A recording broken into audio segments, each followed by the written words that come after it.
বিশৃঙ্খলা সৃষ্টি করে, ভাঙচুর করে, অন্য রাজনৈতিক দলের নেতাদের মুখে কালিমা লেপন করে, নিজের অঞ্চলে তোলাবাজি করে। এদের আমি নেতা বলতে অপারগ। আমি যদি আজকে রাকেশ সিং হতাম, ভগবানকে ডাকি কোনো জন্মে যেন না হয়, আমি যদি রাকেশ সিং হতাম, আমার পরিবারকে হেনস্থা করতো না কলকাতার পুলিশ, ছেড়ে দিত। আরে ওদের সঙ্গে তো মমতা বন্দ্যোপাধ্যায়ের সেটিং আছে বলে 5 দিন লাগলো রাকেশ সিংকে ধরতে। সুমিত ভট্টাচার্য মুখে খুব ভদ্র কথা বললেও 180 ডিগ্রি টার্ন অ্যারাউন্ড করে আবার রাকেশ সিংকে সমর্থন করেন। সেই জন্য বুঝে নিতে হবে সুমিত ভট্টাচার্যেরও কোনো আর রাস্তা নেই। শুভেন্দুই এখন বিজেপির মুখ। নিম্ন রুচি, কুরুচি, কুমানসিকতার একজন মানুষ নিজেকে বাঁচিয়ে রাখছে বিজেপির ছত্রছায়া। বাংলার নারদ কুমার, যিনি আমাদের দুর্ভাগ্যবশত লিডার অফ অপোজিশন, এই ধরনের দুষ্কৃতীদের পোষে। জাতীয় কংগ্রেস এবং শুভঙ্কর সরকারের নেতৃত্বে প্রদেশ কংগ্রেস এই ধরনের কোনো কথা এন্ডোর্স করে না। আমরাও তীব্র ধিক্কার জানাই। যেই বলে থাকুক তার শাস্তি পাওয়া উচিত। হ্যাঁ, সে কংগ্রেসের লোক নয়, সে কংগ্রেসের কোনো পদাধিকারী নয়। আমরা অনুব্রত মণ্ডলদের দেখেছি, কারণ তৃণমূল অনুব্রত মণ্ডলদের নিয়ে তৈরি করা একটা দল। তারা পুলিশ অফিসারকে ফোন করে বলেছে তোর মাকে নিয়ে আয়, তোর বউকে নিয়ে আয়। এইসব ভাষা তৃণমূলের মুখে মানায়, এইসব ভাষা বিজেপি নেতাদের মুখে মানায়। তারা বলতে পারে কংগ্রেস কি বিধবা।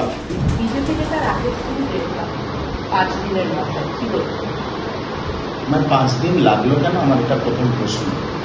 যে প্রথম কথা, রাকেশ সিং কোনো বিজেপি নেতা নয়, বিজেপি আশ্রিত দুষ্কৃতী, যারা অন্যের রাজনৈতিক পরিসরে ঢুকে একটা ডিসরাপশন তৈরি করে, বিশৃঙ্খলা সৃষ্টি করে, ভাঙচুর করে, অন্য রাজনৈতিক দলের নেতাদের মুখে কালিমা লেপন করে, নিজের অঞ্চলে তোলাবাজি করে।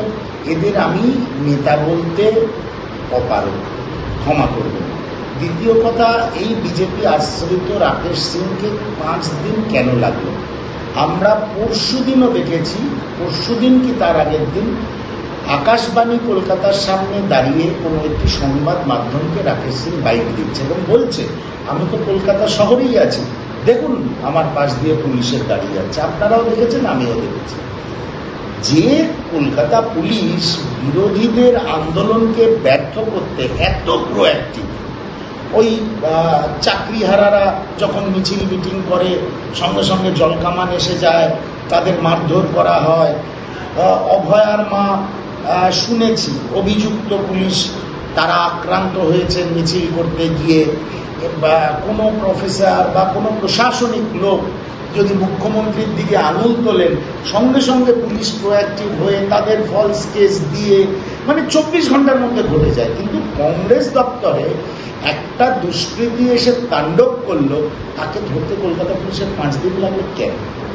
এটা সংবাদ মাধ্যমের মাধ্যমে আমার রাজ্য সরকার এবং মনোজ ভার্মাকে প্রশ্ন। কিন্তু আজকে শুভেন্দু অধিকারী রাকেশ সিং এর গ্রেফতারির প্রসঙ্গে জানিয়েছেন যে পুলিশ অতি সক্রিয়তা দেখাচ্ছে। এখানে আপনি বলছেন 5 দিন লাগলো কেন, কিন্তু শুভেন্দু অধিকারীর দাবি যে অতি সক্রিয়তা দেখাচ্ছে, যেখানে সক্রিয়তা দেখানোর কথা সেখানে দেখানো হচ্ছে না। দেখুন, রাকেশ সিং শুভেন্দু অধিকারীর পেরোলে আছে, তা কোনো অধস্তন কর্মচারী যদি বিপদে পড়ে মালিক পক্ষের রক্ষা করাটাই স্বাভাবিক, এই ধরনের কথা বলাটাই স্বাভাবিক। বাংলার নারদ কুমার, যিনি আমাদের দুর্ভাগ্যবশত লিডার অফ অপোজিশন, এই ধরনের দুষ্কৃতীদের পোষেন। শুধু দুষ্কৃতীদের পোষেন না, বহু মানুষ ওনার পেরোলে রয়েছে যাদের পাশে তারা খারাপ কাজ করলেও শুভেন্দু অধিকারীকে দাঁড়িয়ে পড়েন। সেই জন্য শুভেন্দু অধিকারীকে নিয়ে আমি কোনো মন্তব্য করব না, কারণ Suvendu Adhikari is fighting his own battle. ও সার্ভাইভাল স্ট্র্যাটেজি ঠিক করছে, কারণ যারা অরিজিনাল বিজেপি তারাও শুভেন্দু অধিকারী এবং শুভেন্দু অধিকারীর সঙ্গে সম্পৃক্ত যেসব নেতাকর্মীরা আছে অরিজিনাল বিজেপিরা তাদের বিশ্বাস করেন না। কিন্তু যেহেতু বিজেপির কোনো মুখ নেই, আর যেহেতু সুমিত ভট্টাচার্য মুখে খুব ভদ্র কথা বললেও 180 ডিগ্রি টার্ন অ্যারাউন্ড করে আবার রাকেশ সিংকে সমর্থন করেন, সেই জন্য বুঝে নিতে হবে সুমিত ভট্টাচার্যেরও কোনো আর রাস্তা নেই। শুভেন্দুই এখন বিজেপির মুখ, তাই শুভেন্দু যা খুশি তাই করে যাচ্ছে। শুভেন্দু দুষ্কৃতীদের সমর্থন করছে, শুভেন্দু কেউ অন্যায় করলে সমর্থন করছে, আন্তাবড়ি সব কথা বলে যাচ্ছে।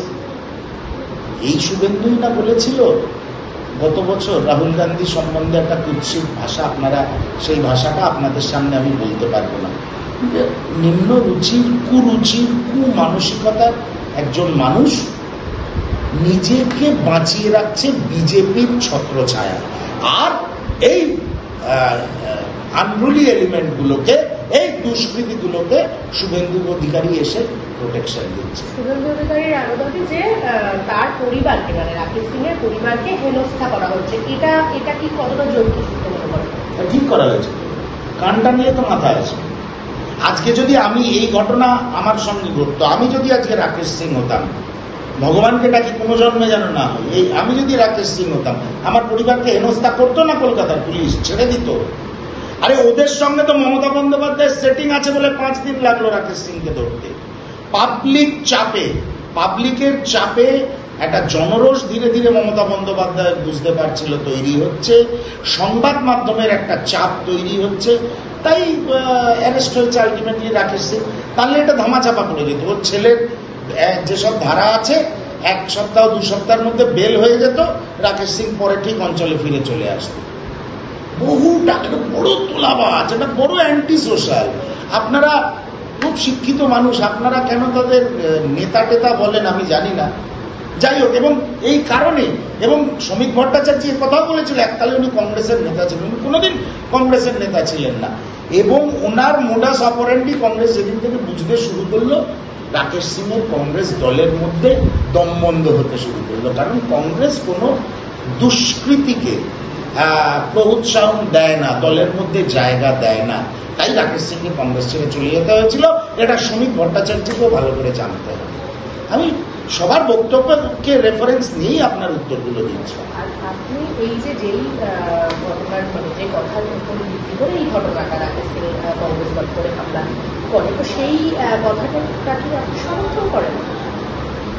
প্রথম কথা, কংগ্রেসের কোন লোক আরজেডি এবং কংগ্রেসের মঞ্চে উঠে এই ধরনের কথা বলেনি, কংগ্রেসের কোনো পদাধিকারী বলেনি, কংগ্রেসের কোনো লেজিটিমেট পোর্টফোলিও হোল্ডার এই কথা বলেনি। কোন স্ট্রে এলিমেন্ট উঠে গেছিল। আর বিজেপি এত বড় বড় কথা বলছে, ওই ভদ্রলোকের সঙ্গে বিজেপি নেতাদের ফটো পাওয়া গেছে, আপনারাও জানেন আমিও জানি। একটা দুর্ভাগ্যজনক ঘটনা ঘটেছে, জন্মদাত্রী মাকে অপমান করবে রাহুল গান্ধী বা কংগ্রেসের কোনো লোক যারা গান্ধীর আদর্শে বিশ্বাস করে, আম্বেদকরের আদর্শে বিশ্বাস করে, এটা ভাবা যায় না। আমি উল্টে আপনার মাধ্যমে নরেন্দ্র মোদীকে প্রশ্ন করছি, যখন আপনারা সোনিয়া গান্ধীকে বলেছিলেন কংগ্রেস কি বিধবা, কতবার চোখের জল ফেলেছিলেন আপনি? সেও তো কারোর মা ছিল, সেও তো রাহুল গান্ধী প্রিয়াঙ্কা গান্ধীর মা। আপনারা তাকে বলেছিলেন কংগ্রেস কি বিধবা, রাহুল গান্ধীকে বলেছিলেন জার্সি গরু। আমরা কি ভুলে যাব? আমি জাস্টিফাই করছি না, আমি কোনো মাকে, সেটা নরেন্দ্র মোদীর মা হোক, আমার চরম শত্রু আরব যদি কেউ থাকে তার মা হোক, কোনো মাকে অপমান করা উচিত না। আমরা এই ধরনের কোনো কথা এন্ডোর্স করি না। জাতীয় কংগ্রেস এবং শুভঙ্কর সরকারের নেতৃত্বে প্রদেশ কংগ্রেস এই ধরনের কোনো কথা এন্ডোর্স করে না। আমরাও তীব্র ধিক্কার জানাই, যেই বলে থাকুক তার শাস্তি পাওয়া উচিত।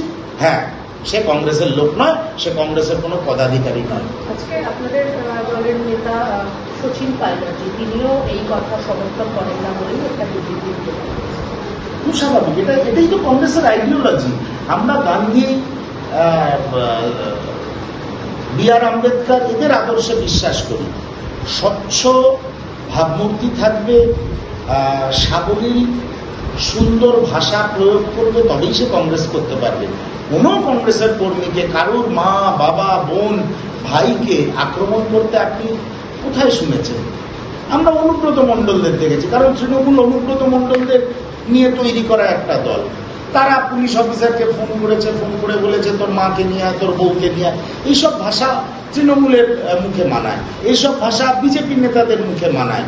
তারা বলতে পারে কংগ্রেস কি বিধবা, কিন্তু কংগ্রেস দলে আপনি ইনস্ট্যান্স দেখান কংগ্রেসের কোনো প্রথিতযশা নেতা বা কোনো নামকরা কর্মী এই ধরনের ভাষা কারোর প্রতি ব্যবহার করেছে।